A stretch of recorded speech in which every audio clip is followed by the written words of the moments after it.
What's up, YouTube? Today on this, I'm placing a diaphragm that actually went bad. I take the exhaust off to get the 4 little screws, hold this plate. I'm guessing this diaphragm that came out of there was the original one, basically. So all you gotta do, comes with a cap, new spring diaphragm. So you put the spring in like that, or flush, but it does want to back out.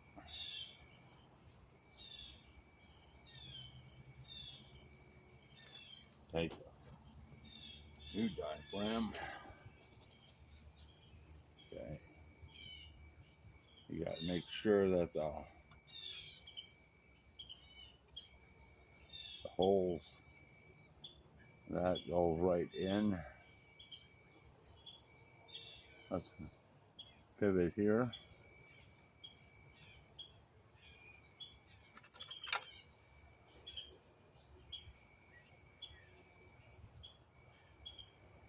I usually take that, put right there, make sure everything is flush.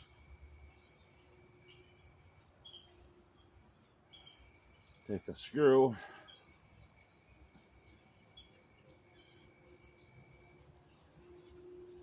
and put it in there.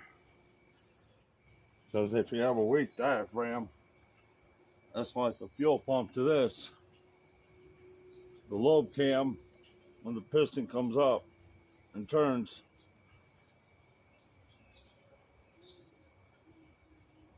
goes like this, like a heartbeat. And that diaphragm totally fails. Of course, you can put gas in the carburetor, but if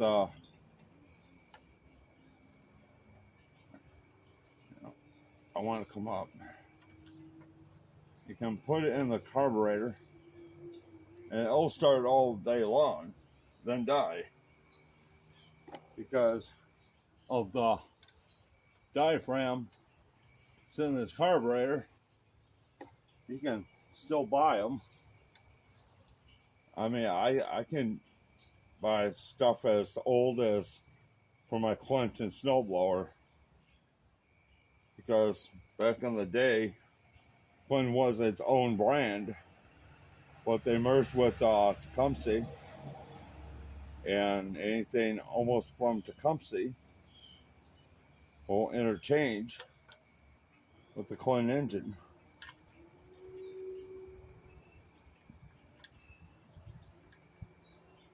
Yeah. Maybe I should have got that little hose out the way, but I think I'm good. But yeah, you have to just snug them up. Don't over tight them. This mosquitoes is trying to make a meal out of me.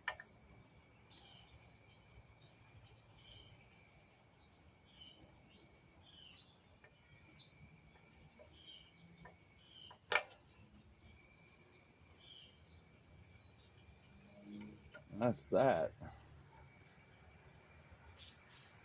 Okay.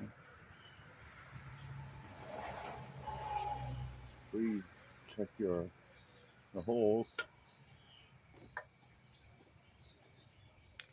That's done. So all I gotta do is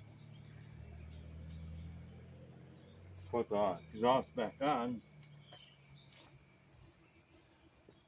And it should be done.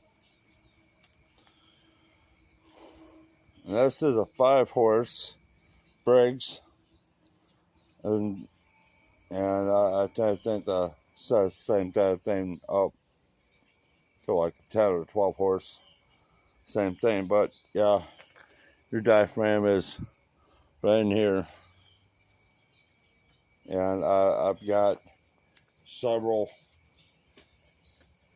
of them. And oh yeah,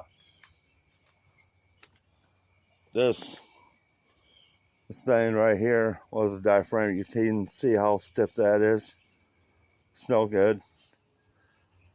Probably the original, and that's what I just changed.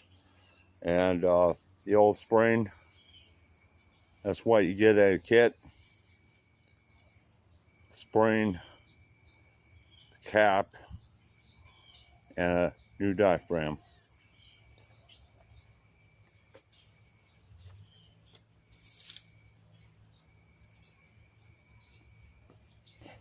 So thank you for watching, and have a good day, and peace.